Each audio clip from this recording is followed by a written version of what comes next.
menjamurnya makam palsu yang menipu. Setelah tersadarnya sebagian orang dari tipu daya para sales makam keramat, akhirnya makam keramat palsu pun terbongkar. Dengan awal menebar motif mencari keberkahan, para sales kuburan tersebut pun membuat kebohongan melalui jalur memalsukan kuburan agar mendapatkan cuan. Hati-hati dengan kedustaan. Rasulullah SAW mengatakan, dan jauhilah kedustaan, karena kedustaan itu membawa kepada kemaksiatan, dan kemaksiatan membawa ke neraka. Jika seseorang senantiasa berdusta dan selalu berdusta hingga akhirnya ditulis di sisi Allah sebagai seorang pendusta. Hadis riwayat Muslim.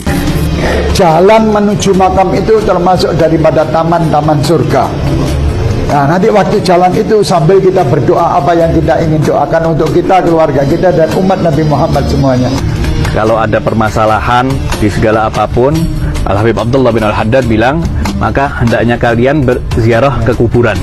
Dan kuburan kami itu semua bisa menyelesaikan segala permasalahan. Maka jangan hanya karena harta seorang rela dicap Allah sebagai pendusta. Namun faktanya mereka sangat berani sekali berdusta hanya demi harta, sehingga membangun proyek kuburan yang berujung cuan. Kenapa ya ada orang yang dengan mudahnya berdusta atas nama Rasulullah SAW hanya untuk kepentingan cuan, dengan memberikan cerita penuh kedustaan dan dalil-dalil palsu seputar kuburan, bahkan penuh keberanian dengan membuat proyek palsu kuburan, membohongi orang awam hanya demi cuan. Dan proyek kuburan bukan hanya di Yaman atau Nusantarim saja, juga terdapat di negara-negara penganut paham sufi dan sekte Syiah.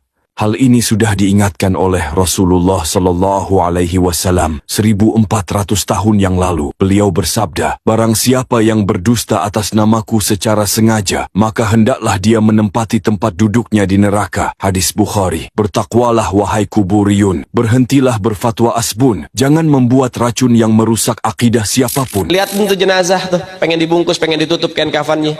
Beliau ambil kertas kecil, kertas kotak kecil, beliau tulis, ada yang ditulis sama beliau, ditaruh di bawah kepalanya si jenazah. Deh, tutup.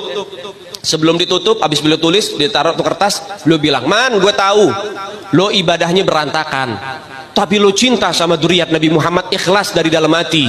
Nanti kalau malaikat munkar nakir datang nanya pertanyaan kubur, jangan lo jawab, man, lo kasih surat dari gue, lo masuk surga tanpa hisab.